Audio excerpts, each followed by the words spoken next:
जहां के इंसाफ के खास मुलाकात में हमारे साथ यशवंत सिंधे जी है, जो आरएसएस के प्रचारक रह चुके हैं। और इससे कबल जो है यशवंत सिंधे ने दावा किया था कि जो नांदेड़ बम धमाका हुआ था उसमें आरएसएस और उनके लीडरान का हाथ है। और इस मामले में उन्होंने गवाह बनने की आमदगी जाहिर की थी, लेकिन सुप्रीम कोर्ट तक ने उनकी अर्जी को खारिज कर दिया है। अब मालेगांव बम धमाकों का फैसला आया है, ट्रेन बम धमाकों का फैसला आया है। मालेगांव बम धमाकों में तमाम मुलजिमीन को बाइज्जत बरी कर दिया जाता है। साधु प्रज्ञा सिंह, लेफ्टिनेंट कर्नल पुरोहित, स्वामी दयानंद पांडे, सुधाकर चतुर्वेदी समेत तमाम मुलजिमीन को ये कहकर बरी कर दिया जाता है कि इनके खिलाफ कोई सबूत एजेंसियों को नहीं मिले हैं। तो यशवंत सिंधे जी, आप इस मामले को लेकर क्या नजरिया रखते हैं और क्या सोचते हैं? वास्तविक तपास यंत्रणाओं ने मालेगांव के विषय में प्रज्ञा सिंह ठाकुर साध्वी प्रज्ञा नहीं, साध्वी है नहीं वास्तव में। ये मीडिया ने उसको एक ऐसे माहौल बनाए जैसे वो साध्वी वगैरह ऐसा कुछ नहीं। प्रज्ञा सिंह ठाकुर मालेगांव की आरोपी, उसको तपास यंत्रणा यानी एनआईए ने कुछ समय पहले ही डिक्लेयर किया था कि इसके विरोध में पुख्ता सबूत है नहीं। और अचानक कोर्ट में 1.5-2 महीने पहले दाखिल करते हैं कि यह मास्टरमाइंड है इस विषय की। मैं उसी समय समझ गया था कि इसको सबको बरी करने का ये प्रयास चल रहा है। मुझे पहले से तो अंदाज था ही। वास्तविक मास्टरमाइंड प्रज्ञा है नहीं, प्रज्ञा यह मोहरा है। राकेश हावड़े, कर्नल पुरोहित, प्रज्ञा ये सब मोहरे हैं। मास्टरमाइंड तो बाहर बैठे हैं, उनको बचाने के लिए इसको मास्टरमाइंड बोल के ऊपर के कड़ी को तोड़ने का ये प्रयास है। मास्टरमाइंड इंद्रेश कुमार, मिलिंद परांडे और भाजपा में बैठे कई लोग हैं, मोहन भागवत जैसे लोग हैं जो इस मास्टरमाइंड इन सभी घटनाओं के। और जहां जहां पर बमकांड हुए, पूर्णा, जालना, परभनी, नांदेड़, मालेगांव, इन जगहों का एक समान सूत्र सीधा राकेश हावड़े है जो आरोपी बना था इसमें, जिसको 2018 में तपास यंत्रणा ने जानबूझ के खामियां रखकर कोर्ट के जरिए उसको बाहर निकाला और बाकियों के आरोपियों को भी रास्ता साफ करते गए। तपास यंत्रणा और मिली भगत से सब हो रहा था ये। और दूसरी बात, मालेगांव 2006-2008 में संघ के लोग हैं, पूर्णा, जालना, परभनी में, नांदेड़ में संघ के लोग हैं। समझौता एक्सप्रेस, अजमेर शरीफ, मक्का मस्जिद, सभी लोग संघ के लोग पाए गए हैं। विश्व परिषद बजरंग के लोग पाए गए हैं। और एक राष्ट्रव्यापी एक साजिश थी, ये कोई अलग अलग हिस्से नहीं है।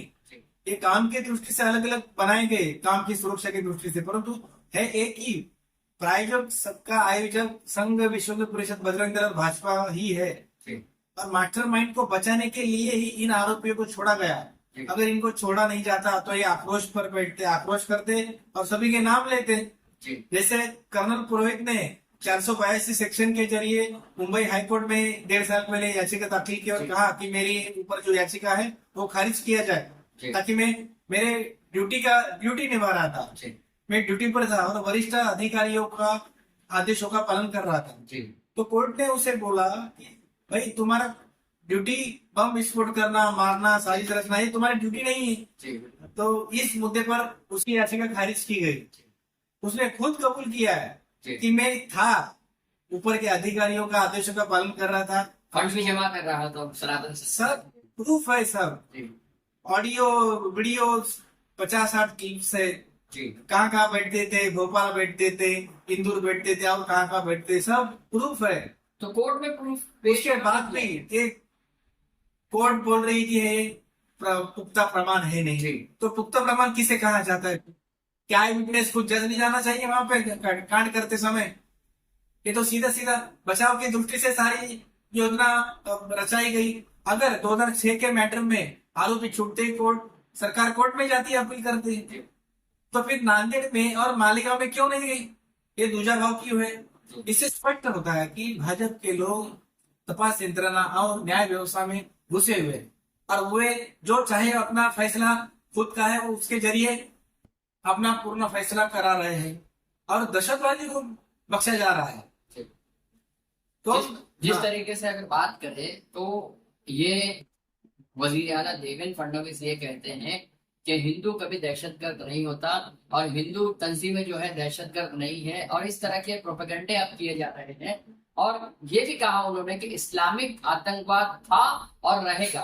तो इस पर आप क्या कहते हैं? मुझे स्पष्ट कहना है, वास्तविक देवेंद्र फडणवीस हिंदू है ही नहीं। संघ का स्वयंसेवक है ही नहीं। संघ के स्वयंसेवक की जो कैटेगरी, जो पूजनीय डॉक्टर बलराम हेडगेवार जी, जिनको हम दिल से पूछते हैं, उन्होंने तय की थी कि आदर्श व्यक्तियों का निर्माण करना, और वो आदर्श व्यक्ति शाखा के जरिए बनेगा और वो समाज में देश के लिए काम करेगा। वो स्वयं प्रेरणा से करेगा। ये स्वयं प्रेरणा से काम करते नहीं, ये लोग तो स्वयंसेवक भी है नहीं। और दूसरी बात, ये जो बना रहे हिंदू आतंकवादी हो नहीं सकता, बरोबर है, हिंदू आतंकवादी कभी हो सकता नहीं, लेकिन ये हिंदू ही नहीं है इसलिए आतंकवादी है नहीं। ये मुस्लिम आतंकवादी बोलते हैं।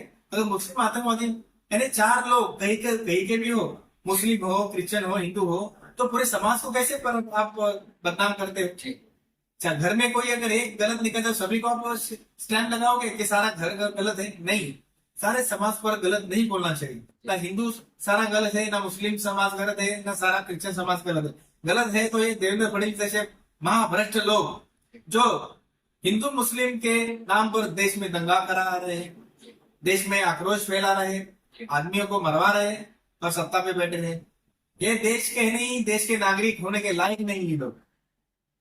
मालेगांव बम धमाकों में जिस तरीके से बताया गया कि जो मोटरसाइकिल थी वो एटीएस साबित नहीं कर पाई, एनआईए साबित नहीं कर पाई कि वो साध्वी प्रज्ञा सिंह की ही मोटरसाइकिल थी और उसी में ही ब्लास्ट हुआ है, इस तरह का कोर्ट ने अपने ऑर्डर्स में जाहिर किया है। तो उस पर क्या कहेंगे? वो झूठ बोल रहे। करकरे जी ने सारी उनकी निगरानी में सारी जांच पूरी हुई है और लैब के जरिए प्रमाणित हुआ है कि मोटरसाइकिल इसकी ही थी, प्रज्ञा की थी। और उसके पश्चात भी ये रिपोर्ट है, जांच रिपोर्ट, पुख्ता जांच रिपोर्ट है, तो और कौन सी जांच चाहिए? उसके आगे क्लिप्स में, ऑडियो में कई बार एक दूसरे को फोन किए, ऐसे प्रमाण है, कहाँ बैठे उसके प्रमाण है, लैपटॉप में पूरे उसके सबूत मिले हैं, सभी ने कबूली दी हुई है। और उसके पश्चात भी ये लोग छूट रहे हैं, यानी कितनी भयंकर परिस्थिति है। राकेश जावड़ेकर को तो 2018 में इससे बरी किया। एनआईए ने जो एटीएस की चार्जशीट थी उसमें से बहुत सारे सबूतों को पेश नहीं किया। जिस तरह से आप मीटिंग्स की बात कर रहे हैं, जिस तरह से फोन रिकॉर्ड्स की बात कर रहे हैं, तमाम रिकॉर्ड्स पेश नहीं किए गए, ऐसा कहना है। उस पर क्या कहेंगे आप? जिस तरीके से चार्जशीट बनाई है, एनआईए ने बाद में मामले को हैंडओवर कर लिया था, तो एनआईए ने इस मामले को लिया था, तो इस पर आपके क्या कहना है कि एनआईए ने जो है कहीं ना कहीं केस को कमजोर किया है? जी जरूर कमजोर किया है और आरोपियों को बचाने की अहम भूमिका निभाई है एनआईए के तपास अधिकारियों ने। मैं संपूर्ण एनआईए पर आरोप नहीं लगाता। एनआईए देश की संस्था है, बराबर, देश के हित के लिए काम कर रही है, परंतु उसमें बैठे कुछ असामाजिक तत्व, देश विरोधी तत्व जो इंक्वायरी अधिकारी है, उन लोगों ने साजिश रच के, जो बाहर मास्टरमाइंड है इंद्रेश कुमार, अमित पांडे, भाजपा, इनसे सांठ गांठ करके इन आरोपियों को छोड़ने की काम किया है। अब साध्वी प्रज्ञा ये कह रही है कि उसे फंसाया गया था और उसे टॉर्चर किया गया, और टॉर्चर करने के बाद ये कहा गया कि वो नरेंद्र मोदी, मोहन भागवत और दूसरे हिंदू लीडर्स का नाम अपने इकबालिया बयान में ले। इस पर आप क्या कहेंगे? देखिए, तो सच्ची बात है। प्रज्ञा ने बोलने की जरूरत नहीं, मैं खुद बोल रहा हूँ ना। इंद्रेश जी, मिलिंद पांडे, मोहन भागवत और भाजपा, कई लोग इसमें शामिल है इस साजिश में। 2003 में मेरे पास ही पहले प्रस्ताव आया था कि भाई सीखना है, बम बनाने का प्रशिक्षण लेना है और देश में माहौल खराब करना है। ट्रेनिंग भी ली थी। तो उसके बाद ट्रेनिंग लेने के बाद मैंने इस सारी साजिश को नाकाम किया। जो अंदर आए थे, ट्रेनिंग कैंप में आए थे, बाहर देश भर के कई लोगों को सतर्क करके इनकी राष्ट्रव्यापी साजिश को नाकाम किया। इस कारण कांग्रेस सत्ता में आई 2004 में। नहीं तो इनकी इस माध्यम से सारा देश जलाकर, हजारों हिंदू मुस्लिम मरवाकर वापिस सत्ता कब्जा करने का इरादा भाजपा का था। और ये संघ परिवार, आरएसएस, विश्व परिषद बदलने के जरिए ये करने की साजिश थी, वो मैंने नाकाम कर दी। परंतु इन लोगों ने कुछ सीमित जगह पर इन्होंने प्रयास किए। पूर्णा, जालना, परभनी, नांदेड़ में बनाते समय फटा। समझौता एक्सप्रेस, मक्का मस्जिद, अजमेर शरीफ, मालिगांव के 2006 के बम कांड किए और अंडरग्राउंड हुए। क्योंकि कांग्रेस सत्ता में थी। फिर 14 के बाद वापस से लोग इनको रास्ता साफ करने के काम शुरू हुए, बचाने का काम हुआ। अगर नहीं बचाते तो ये लोग ऐसा ऐसा अपने सब्र का बांध टूट जाता इनका, प्रज्ञा वगैरह इनका, और इनाम लेते कौन कौन अंदर बैठ, कौन कौन है साजिश करता, कौन मास्टरमाइंड है। लेकिन इसलिए इनको बख्शा है ताकि ये खुद के बचाव के लिए बाहर के मास्टरमाइंड ने सब साजिश रची है और एनआईए के अधिकारी ने देशद्रोह का काम किया। तो ऐसे में जो मुल्क में जो फसाद बर्पा करने के लोग ने साजिश रची थी, तो उस मुतालिक आपने जो है नांदेड़ के केस में गवाह बनने की आपने पेशकश की थी, तो उस पर जो है आपकी अर्जी सुप्रीम कोर्ट ने भी खारिज कर दी है, तो उस पर क्या कहेंगे आप? अब नांदेड़ में तो खारिज की सरकार को, तो वहां पर भी प्रेशर में थे धामीचंद जज, और उसके बाद उनसे फाइल निकाली, दूसरे जज आए उनके पास दे दी और उन्हें तुरंत उसको खारिज किया मांग को। फिर अपील गए हाईकोर्ट खंडपीठ औरंगाबाद में, तो उधर भी खारिज किया। सुप्रीम कोर्ट में गए, सुप्रीम कोर्ट में तो देश के कुछ गिने चुने प्रतिष्ठित सीनियर वकील है, जिसमें प्रशांत जी भूषण उनका नाम होता है, उन्होंने पक्ष रखा इस केस में मेरी तरफ से। परंतु जज, सुप्रीम कोर्ट के जज उनका सुनने को तैयार नहीं है, इतने हालात बिगड़े हुए हैं। वो पक्ष रखना चाहते हैं, सफाई देना चाह रहे हैं, उसके पश्चात जज सुनने को तैयार नहीं है।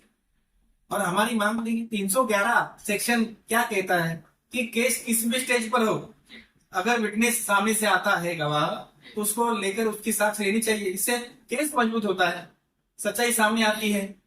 उसके बाद भी कोई अपनी जान जोखिम में डालकर अगर विटनेस के लिए आगे आ रहा है और आगे आता है, तो तपास यंत्रणा अधिकारी उसको बोलती है नहीं लेना चाहिए, कि कोर्ट को अर्जी करती है और कोर्ट भी इसको स्वीकार करती है, सुप्रीम कोर्ट तक। ये भयावह परिस्थिति है, ये चीजें ऐसे ही चलती रही। आपको क्या लगता है कि एजेंसियां जो है दबाव में काम कर रही है, तमाम एजेंसियां तो सरकार के दबाव में काम कर रही है? नहीं, दबाव में तो मैं नहीं कह सकता।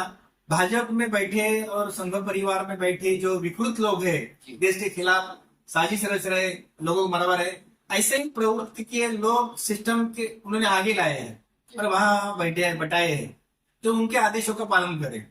अगर सभी गलत होते तो करकरे जी भी गलत होते हैं। करकरे जी भी सिस्टम के अधिकारी थे बड़े, और भी कई थे, उन्होंने सच्चाई सामने लाई। लेकिन 2008 में कसाब के हमले में उनकी हत्या की गई, वो भी प्रायोजित हमला था, वो अलग विषय है। परंतु करकरे जैसे व्यक्तियों ने, अधिकारियों ने हिम्मत से डट के सच्चा तपास किया और बेगुनाह मुस्लिम जो युवा पकड़े थे उनको छोड़ दिया। इससे सारे सब कांड बाहर आ गए कि ये तो संघ परिवार के लोग हैं। लेकिन उनकी हत्या करने के बाद तपास यंत्रणा पूरी कब्जे में चली गई सत्ताधारियों के, और फिर उनके अनुकूल निर्णय होते गए और आरोपी ऐसा ऐसा उनके सबूत छुपाते गए, कमजोर करते गए और उनको बरी करते गए। साधु प्रज्ञा सिंह ठाकुर ने जब जेल से रिहाई हुई उसके बाद ये कहा कि भगवा की जीत है, हिंदुत्ववाद की जीत है, और जिस तरीके से उस पर जुल्म किया गया, वो तमाम लोगों को जो है वो सजा मिली, उसे शराब दिया था, और जिस तरीके से बात की उसने, उस पर क्या कहते हैं? वो उसका दिमाग ठीक नहीं है प्रज्ञा का, जिस प्रकार से वो बात कर रही है, तो ये बचकानी हरकतें है उसकी, प्रज्ञा की। वास्तविक तो इस कांड की एक आरोपी है, एक मोहरा है, हिस्सा है, कोर्ट से निकली बात और है, लेकिन उस कांड में वो शामिल है। पहले बुल्द में शाप दिया, हालान दिया, फलान दिया, ये तो सब बकवास है। भगवे से क्या संबंध है इसका? भगवा ऐसे आतंकी काम करता है, बेगुनाहों को मारता है। तुम लोगों में हिम्मत है, मर्दानगी है, तो दहशतवादी से सीधा लड़ो ना तुम लोग। मासूमों की जान क्यों लेते हो? क्यों एकदम नहीं, हिम्मत नहीं तुम लोगों में? मासूमों की जिसका कोई संबंध नहीं किसी गुनाह से, और उन लोगों की तुम हत्या करते हो। हिम्मत है तो दहशतवादी से लड़ो। और मैं उस ऐसी टीम बनाना चाहता था जो इंद्रजीत जी ने होनी नहीं थी। दहशतवादियों से लड़ने वाली टीम का मैंने भरकस प्रयास किए, परंतु इंद्रजीत जी के पास एक काम था, राष्ट्रीय सरपंच, उन्होंने होने नहीं दिया। क्या अगर टीम बनती तो भाजपा संघ में परिवार में बैठे गद्दार लोगों को हम निशाना बनाते। इस डर के कारण इन्होंने टीम बन नहीं दिया, और इस टीम को ट्रेनिंग देने के बाद पाकिस्तान चले जाओ बोला। मैंने मना किया, फिर हम देश में काम करेंगे, पाकिस्तान नहीं जाएंगे, और फिर ये टीम को खड़ा ही नहीं होने दिया। ये बात है सर। अजमेर ब्लास्ट में भी इंद्रेश कुमार का नाम सामने आया था। उस वक्त एबीएस चीफ नियमन करते रहे थे। तफ्तीश जो है बड़ी हद तक जो है आरएसएस तक पहुंच चुकी थी। तो ऐसे में तफ्तीश का रुख पूरी तरीके से दूसरी जानिब लाना कैसा यानी रहा, फिर कैसे सोचते हैं इसको? इसको उस समय पाकिस्तान पुरस्कृत हमला हुआ था जी और करकरे जी की हत्या होने के पश्चात इस तपास को ढीला पड़ गया, कमजोर कर दे गए। जी उनके लिए बहुत बड़ी उपलब्धि थी आरोपियों के लिए करकरे जी का जाना। जी अगर करकरे जी जीवित होते तो कुछ महीने में ही कई टॉप के भाजपा संघ के विष्णु परिवार के लोग अंदर होते, जेल में होते, और 2014 में भाजपा की सत्ता भी नहीं आती अगर ऐसा होता तो। परंतु करकरे जी इनकी हत्या होने के बाद जो काम पूरा नहीं हो सका, वो मैं प्रयास कर रहा हूँ कि करकरे जी का जो अधूरा रहा काम मैं पूरा करूंगा। मेरे में साहस है, तब तक मैं लड़ूंगा, फिर आगे देखा जाएगा क्या होता है। एटीएस का एक एक्स ऑफिसर है महबूब मुजावर, उसने इल्जाम लगाया है कि उसे मजबूर किया गया था मोहन भागवत को गिरफ्तार करने के लिए, और उसने जो है ये हुक्म की तामील नहीं की, जिसके सबब उस पर इंक्वायरी वगैरह भी बिठाई गई थी, झूठे केस में डाले ऐसा बात। जी। तो इस तरह की चीजें उसने कही है, तो इस पर आप क्या कहते हैं? इस पर मैं ऐसा कहूंगा, दबाव डाला उसका कुछ मैं कुछ कह नहीं सकता जी तो क्या बात कर रहे, क्यों कर रहे हैं, बराबर ना। परंतु सच्चाई यह है कि संघ परिवार की साजिश है। ये तो मोहर है प्रज्ञा, जी इनके पास बारूद कहाँ से आया? राकेश झावड़े, रविदेव ट्रेनिंग देने में थे। जी कर्नल पुरोहित ने सारा आरडीएक्स का जो स्फोटक पदार्थ है सब मुहैया करवाए। राकेश झावड़े ने ट्रेनिंग दी है, रविदेव सिखाने के लिए था उसमें, जो बजरंग का सह संयोजक था उस समय अखिल भारतीय। और वही रविदेव और राकेश झावड़े पूर्णा, जालना, परभनी और नांदेड़ में भी आरोपी होने चाहिए थे। वहां पर राकेश झावड़े था, रविदेव भी कहीं पे कहीं था, वहां से उनको निकाले आहिस्ता आहिस्ता। पुणे में जो ट्रेनिंग कैंप हुआ 2003 में, इसमें राकेश झावड़े, रविदेव थे वो मौजूद। हमारी सारी खान पान की व्यवस्था ट्रेनर लोग की जो सीखने आए थे महाराष्ट्र से 20-25 युवा, उनको सबकी देखभाल राकेश झावड़े ही करता था। तो ये सारी कड़ी एक है, साजिश एक ही है, अलग अलग नहीं है। लेकिन आगे भले सुप्रीम कोर्ट ने नकारा है, परंतु न्याय के लिए हम लड़ाई जारी रखेंगे, हम विषय को रोकेंगे नहीं। ये थे यशवंत सिन्हा जी, जो बता रहे थे कि किस तरीके से जो है मुल्क में होने वाले बम धमाकों में आरएसएस और उसकी सेरी तंजीमों का हाथ है। उन्होंने कई संगीन इल्जाम आयद किए हैं। उन्होंने कहा है कि जिस तरीके से तफ्तीश को जो है गुमराह किया गया और जिस तरीके से तफ्तीश को मिसगाइड करके पेश किया गया और सबूतों को जो है कमजोर किया गया, इस तरह का इल्जाम भी यशवंत सिन्हा ने लगाया है। जहां के इंसाफ की खास रिपोर्ट।